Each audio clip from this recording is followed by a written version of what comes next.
3 روز عارفہ کے ابو نے ہمارے گھر قیام کیا، عارفہ بھی ساتھ رہی۔ ہم نے باخوشی ان کی مہمان نوازی کی۔ جاتے ہوئے بزرگ ہمیں اپنے گاؤں آنے کی دعوت دے گئے۔ کبھی جب شہر آنا ہوتا، عارفہ کے والدین ہمارے گھر آ کے ٹھہرتے۔ ان دنوں میں عارفہ بھی 1-2 دن ان کے ساتھ رہ جاتی۔ میرے خاوند اور عارفہ کے والد کی اچھی خاصی دوستی ہو گئی تھی، کیونکہ وہ اپنا پیری مریدی کا سلسلہ بتاتے تھے۔ ان کی پیری مریدی چل رہی تھی اور میں ہر چیز سے بے نیاز گھر اور بچوں میں مگن تھی۔ ملتان سے کبھی کبھی ماموں ممانی بھی ملنے آ جاتے تھے۔ ان سے ان لوگوں کا ذکر نہیں کیا، کیونکہ وہ پوچھیں گے کہ یہ کون لوگ ہیں، یہاں کیوں آتے ہیں۔ ایک دن ماموں آئے تو بیٹھک میں ایک شخص کو بیٹھے دیکھا۔ یہ عارفہ کے والد تھے۔ انہوں نے پوچھا، آپ کون ہیں اور کس لیے آئے ہیں؟ اس شخص نے بتایا کہ میں آپ کی بہو کی منہ بولی بہن کا باپ ہوں اور آپ کے بیٹے مظہر سے ملنے کے لیے آتا رہتا ہوں۔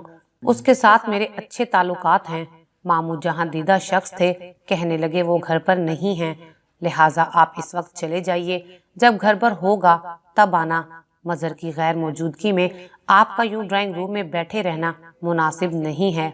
ماموں نے آ کر مجھے بتایا کہ میں نے اس آدمی کو چلتا کر دیا ہے، وہ ٹھیک بندہ نہیں لگ رہا تھا۔ میں نے کہا، ماموں یہ آپ نے کیا غضب کیا؟ ان بزرگ کے مظہر سے عقیدہ مندانہ مراسم ہیں، مظہر ناراض ہوں گے کہ وہ گاؤں سے آیا تھا، آپ نے کیوں بیٹھنے نہیں دیا؟ تم نہ سمجھ ہو، زمانے کو جانتی نہیں ہو، ایسے لوگ غلط قسم کے ہوتے ہیں، آئندہ یہ آئے تو اسے گھر کے اندر مت بٹھانا۔ ابھی ہم یہ بات کر ہی رہے تھے کہ عارفہ بھی مظہر کی گاڑی میں آ گئی۔ بولی ابو نے فون کیا تھا کہ وہ آ چکے ہیں، تو میں نے پھر فوراً ہی مظہر بھائی کو فون کر دیا، یہ مجھے اپنی گاڑی میں لے آئے ہیں۔ آج بھی پھل فروٹ اور کھانے پینے کا سامان مظہر لائے تھے۔ عارفہ کو دیکھ کر ماموں کی تیوری پر بل پڑ گئے۔ مجھے دوسرے کمرے میں بلا کر انہوں نے کہا، یہ لڑکی صحیح نہیں ہے، فوراً اس سے تعلقات ختم کر دو ورنہ پچھتاؤ گی۔ ماموں کا رویہ مجھے برا لگا، لیکن احترام کی وجہ سے خاموش رہی۔ عارفہ کے جانے کے بعد ماموں نے مظہر کو بھی خوب سنائی کہ میاں تمہیں دفتر سے یوں چلے آنے کی کیا ضرورت تھی؟ ان فضول لوگوں سے مراسم ترک کرو اور اپنے کام سے کام رکھو۔ 2 دن رہ کر ماموں تو چلے گئے، لیکن میں نے عارفہ سے تعلق ختم نہ کیا، بلکہ معذرت کی کہ ماموں کو کچھ معلوم نہیں تھا، وہ دوسرے شہر میں رہتے ہیں۔ اگر تم لوگوں کو ان کی کوئی بات بری لگی ہو تو درگزر کر دینا۔ ایک روز عارفہ کے والدین آئے تو کہا کہ ہماری بیٹی ایک عرصے سے ہوٹل کا کھانا کھا کھا کر بیمار رہنے لگی ہے، اگر آپ اپنے گھر کا ایک کمرہ رہنے کے لیے عارفہ کو دے دیں تو یہ اپنا خرچ خود اٹھا لے گی۔ میں نے کہا، آپ فکر نہ کریں، جو دال روٹی ہم کھاتے ہیں یہ بھی کھا لے گی، ایک آدمی کے اضافے سے کیا فرق پڑتا ہے۔ میں اوپر کا ایک کمرہ رہنے کے لیے عارفہ کو دے دوں گی، یہ میری سہیلی ہے، اس کے رہنے سے خوشی ہوگی، اور بہن بھی بنایا ہے تو اتنا بھی نہ کریں، پھر بہن بنانے کا کیا فائدہ۔ اگلے دن عارفہ اپنا سامان لے کر آ گئی۔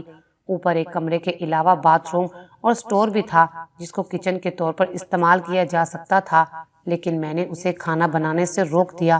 جب وہ آ جاتی، جو پکا ہوتا ہمارے ساتھ بیٹھ کر کھا لیتی تھی۔ جو کمرہ اسے دیا تھا اس کی پچھلی دیوار ہمسائے کی دیوار سے ملی ہوئی تھی، سامنے چھت کا کھلا حصہ تھا۔ عارفہ کو کمرہ بہت پسند آیا۔ ایک دن میں ہی میں نے اور عارفہ نے کمرے کی سیٹنگ کی، اور اگلے ہی روز سے عارفہ نے ڈیوٹی پر جانا شروع کر دیا۔ مظہر صبح 8 بجے دفتر چلے جاتے، یہ بھی ان کے گھر سے نکلنے کے 15 منٹ پہلے چلی جاتی۔ کچھ دنوں بعد مظہر دیر سے گھر آنے لگے تو میں پریشان ہو گئی۔ میں نے پوچھا کہ دیر سے کیوں آتے ہیں، تو بولے کہ آج کل دفتر میں کام کچھ زیادہ ہے، تم فکر مت کیا کرو، چند دن بعد حالات معمول پر آ جائیں گے۔ میں مطمئن ہو گئی۔ ہمارے گھر آ جانے کے بعد چھٹی کے دنوں میں عارفہ میرے بچوں سے کھیلتی اور ان کو بہت توجہ دیتی تھی، جس کی وجہ سے وہ اس سے بہت زیادہ مانوس ہو گئے تھے۔ جب وہ ڈیوٹی سے آتی، یہ اس کی آواز سنتے ہی عارفہ کی جانب دوڑ پڑتے۔ چھٹی کے دنوں میں بھی تمام وقت اس کے پاس گھسے رہتے۔ میں سوچتی شاید یہ میرے بچوں کو اتنا پیار اس لیے دیتی ہے تاکہ ہم خوش رہیں اور اس کو مزید اپنے گھر رہنے دیں۔ مجھے صبح سویرے بیدار ہونا پڑتا تھا، لہٰذا نیند بھی جلدی آ جاتی تھی، لیکن ان دنوں عجیب کیفیت تھی۔ رات کا کھانا کھاتے ہی میں بستر پر لیٹ جاتی اور گہری نیند سو جاتی۔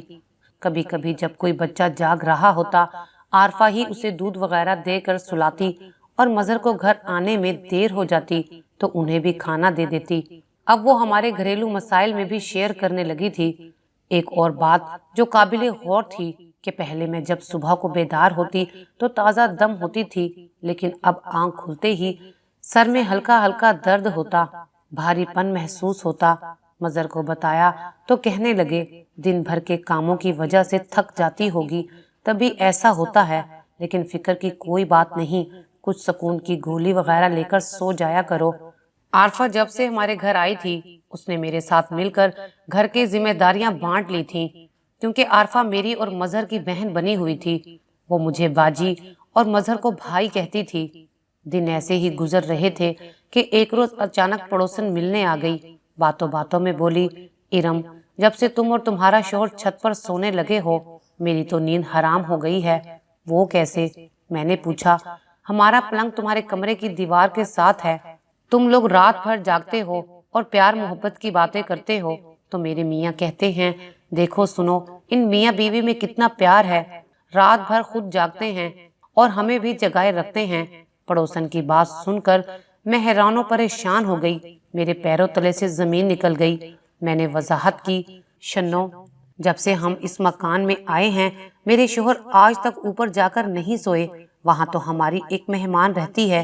وہ بولی، اگر یہ بات سچ ہے تو تم اپنے میاں اور اپنی سہیلی کی نگرانی کرو۔ وہ یہ کہہ کر چلی گئی، لیکن میرے دل کا چین و سکون لوٹ کر لے گئی۔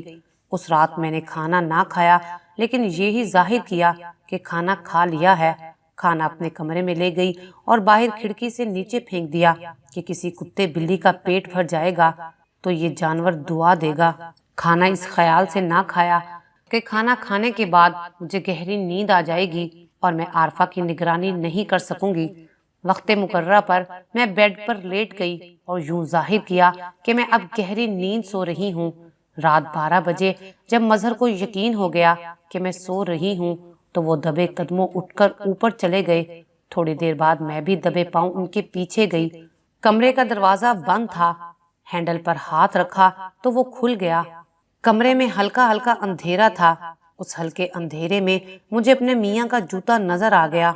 وہ میں نے اٹھا لیا۔ اس سے پہلے کہ یہ سنبھلتے، لحاف ہٹا کر میں نے جوتے سے عارفہ کو مارنا شروع کر دیا۔ مظہر نے مجھے پکڑا، کہنے لگے بس کرو، کیا دیوانی ہو گئی ہو؟ ہاں دیوانی ہو گئی ہوں، سب پتہ چل گیا ہے مجھے۔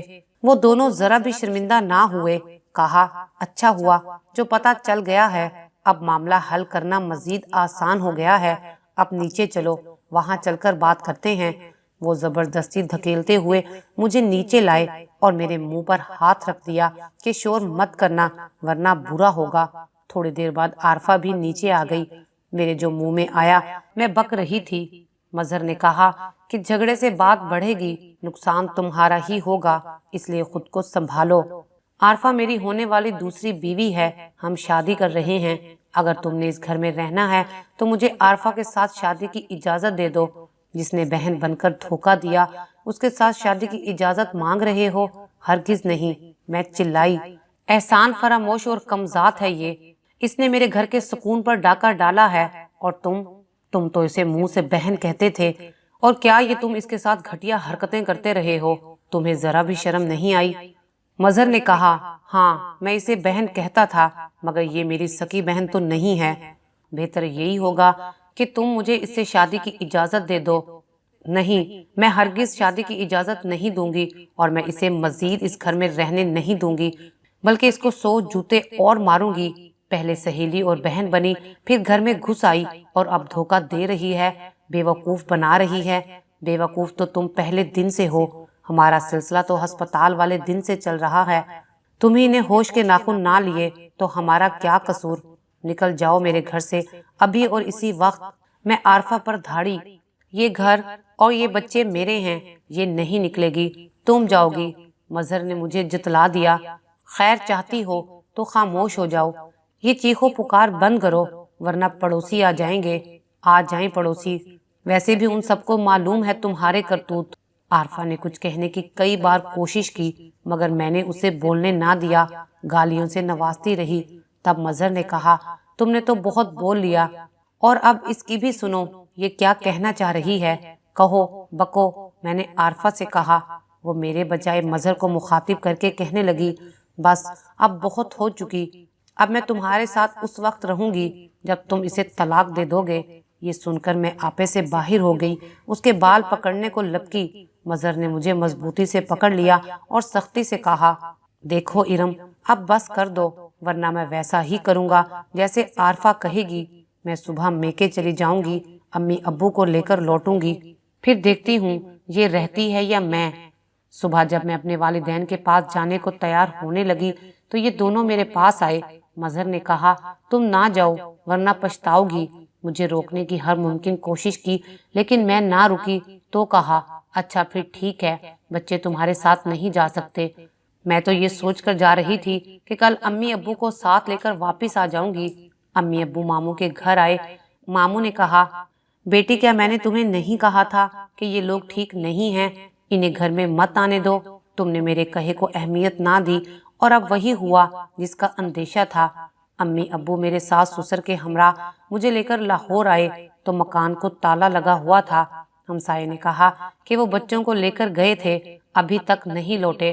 ماموں نے تالا توڑا اور ہم گھر میں بیٹھ کر ان کا انتظار کرنے لگے۔ انتظار بیکار تھا، وہ نہیں آئے، جانے بچوں کو بھی کہاں چھپا دیا تھا۔ ہم واپس ملتان آئے تو مظہر ملتان آئے ہوئے تھے لیکن بچے ساتھ نہیں تھے۔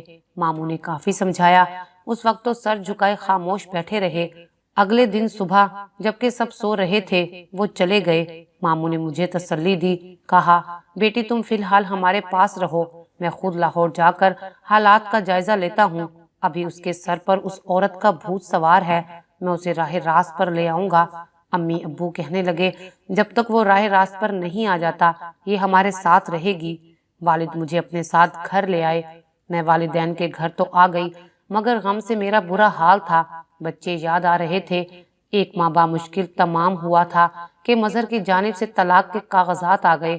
اس اچانک صدمے میں بے ہوش ہو گئی۔ اب کیا باقی رہ گیا تھا؟ ساری امیدیں خاک میں مل گئی تھیں۔ مظہر نے عارفہ سے شادی کر لی۔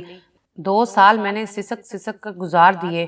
جب بچوں کے بارے میں بات ہوتی تو مظہر کا یہی جواب ہوتا، میرے بچے ہیں، میرے پاس رہیں گے۔ ارم کا ان سے کوئی واسطہ نہیں ہے، وہ خود گھر چھوڑ کر گئی تھی۔ آخر کار والد صاحب نے زبردستی میرا نکاح اپنے ایک دوست کے بیٹے سے کر کے مجھے رخصت کر دیا۔ میرا دوسرا خاوند میرے دکھ کا حال جانتا تھا، تبھی مجاہد میرا بہت خیال رکھتے تھے اور خوش رکھنے کی کوشش بھی کرتے تھے، لیکن جیسے خوشی دل سے روٹھ گئی ہو۔